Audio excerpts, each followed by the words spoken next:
आज भारतीय जनता पार्टी का कार्यकर्ता, जिस पार्टी में 2 सांसद थे, आज वो 400 पार का नारा लगाने की क्षमता रखता है। सीना तान कर, सर ऊंचा करके, विनम्रता के भाव के साथ हर वोटर के पास जाकर वोट मांगता है। आज जनता जनार्दन से कहना चाहती हूं कि सपा को वोट देना मतलब वोट जाया करना।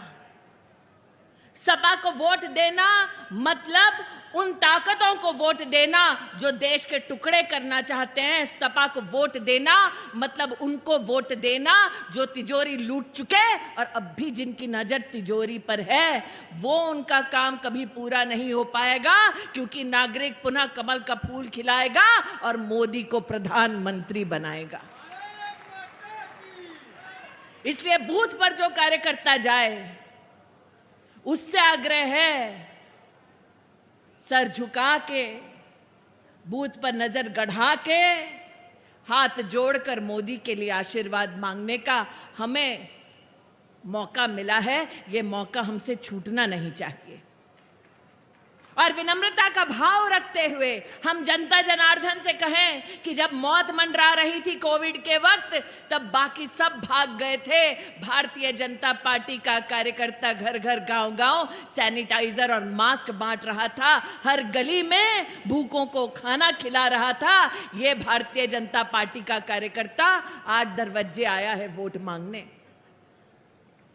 जब सर झुका के, विनम्रता के भाव के साथ नरेंद्र मोदी के पक्ष के लिए वोट मांगने जाएं, तो उन्हें याद दिलाएं कि जब विपक्ष की पार्टियां कह रही थी कि वैक्सीन ना लगाओ और वैक्सीन लाओ तो विदेश से लेकर आओ, तब ये मोदी है जिसने कहा था मुक्कमता से कि हम हिंदुस्तान में वैक्सीन बनाएंगे, हिंदुस्तानी तक हर वैक्सीन पहुंचाएंगे और विदेश में भी हिंदुस्तान की वैक्सीन का जौहर दिखाएंगे।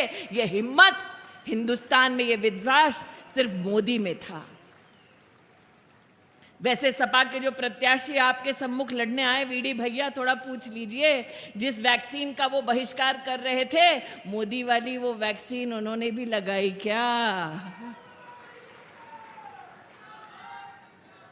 वैक्सीन उन्होंने लगाई, लेकिन चुनाव आया है, विपक्ष को अब इंजेक्शन लगाना है, हर बूथ पर कमल का फूल खिलाना है, वीडी भैया को जिताना है और मोदी को प्रधानमंत्री बनाना है। जब विनम्रता के भाव के साथ जनता के सम्मुख जाएं, हम सबको अभी कलेक्ट्रेट जाना, इसलिए संक्षेप में कहूंगी, जब विनम्रता के भाव के साथ आप हर घर जाएं, तब जनता से कहें, जरा दिल पर हाथ रखकर कहो, अगर मोदी नहीं होता देश का प्रधान सेवक, अगर कांग्रेस के हाथ में, लुटेरों के हाथ में बागडोर होती देश की, तो क्या हर गरीब तक मुफ्त का राशन पहुंचता? अगर मोदी नहीं होता तो क्या हर गरीब का बैंक का खाता खुलता? अगर नरेंद्र मोदी नहीं होता तो क्या भव्य राम मंदिर का निर्माण हो पाता? इसलिए राम भक्तों, हर घर जाओ, शीश झुकाओ, हर घर जाओ, शीश झुकाओ, मांगो आशीर्वाद नागरिक का, कहो कमल का बटन दबाओ, पुनः मोदी की सरकार बनाओ और देश के लिए एक उज्जवल भविष्य पाओ। आज मैं एक आहत मुद्रा में कुछ बोलने वाली हूं, बुरा मत मानिएगा पत्रकार मित्रों। आज जिस प्रकार की राजनीति इस चुनाव में मैं देख रही हूं, सुना है कुछ लोग वायनाड में आज अपना पर्चा भर रहे हैं, वहां मेरे प्रदेश अध्यक्ष उसके सामने चुनाव लड़ रहे हैं और कह रहे हैं अब गत इतनी हो गई है उनकी राजनीति की कि आतंकवादी संगठनों से वो सहायता मांग रहे हैं। ये वो लोग हैं जिन्होंने भारत की संसद में भारत का बहिष्कार करने का दुस्साहस किया जब भारतीय जनता पार्टी ने कहा धारा 370 हटेगी। ये वो लोग हैं जिन्होंने भारत की सुरक्षा बलों से प्रमाण मांगा जब हमने कहा कि आसमान चीरकर पाकिस्तान में घुसकर हमारी वायुसेना ने प्रहार किया है दुश्मन के कैंपों पर। आज ये लोग अपनी सत्ता के लिए देश को धमकी देते हैं कि अगर मोदी फिर से प्रधानमंत्री बन गया तो देश में आग लग जाएगी। मैं राहुल गांधी से कहना चाहती हूं, कान खोलकर सुन लो। इस देश को पहले भी गोरों ने ललकारा था, इसी देश ने गोरों को धूल चटाई। इस देश को पहले भी दुश्मनों ने ललकारा था, इसी देश ने धूल चटाई। तुमने लोकतंत्र को कलंकित करने के लिए अगर देश को धमकाया तो ये देश छेड़ता तो नहीं, लेकिन छेड़ा जाता है तो ये देश। इसलिए विनम्रता के भाव के साथ हर कार्यकर्ता जाए, हर घर खटखटाए, कहे बटन दबाओ कमल का, मोदी को पुनः प्रधानमंत्री बनकर सेवा करने का मौका दो।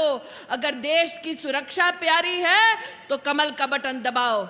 अगर राम भक्त का स्वाभिमान प्यारा है तो कमल का बटन दबाओ। अगर महिला का उत्थान प्यारा है तो कमल का बटन दबाओ। अगर युवा शक्ति को उज्जवल भविष्य देना है तो कमल का बटन दबाओ। अगर 2047 में विकसित भारत बनना है तो कमल का बटन दबाओ। अरे ये वो गठबंधन है इंडी का जो 2024 में क्या करना है ये नहीं जानते। हम तो 2047 का प्लान लेकर चल रहे हैं भैया। जिनकी नेता का कोई पता नहीं, जिनकी नीति का कोई पता नहीं और जिनकी नीयत मात्र लूटने की हो, ऐसे पक्ष को अपना वोट देकर वोट जाया ना करो। कमल का बटन दबाओ, मोदी को प्रधान सेवक बनाओ, वीडी भैया को जिताओ। आज कार्यकर्ताओं से यही आग्रह करती हूं कि हर घर जाओ, सर झुकाओ, कमल के लिए वोट पाओ, 400 पार हो जाओ। आज कार्यकर्ताओं को उनकी विनम्रता, उनकी कर्मठता और निष्ठा के लिए पुनः प्रणाम करके अपनी वाणी को विराम देती हूं ताकि भैया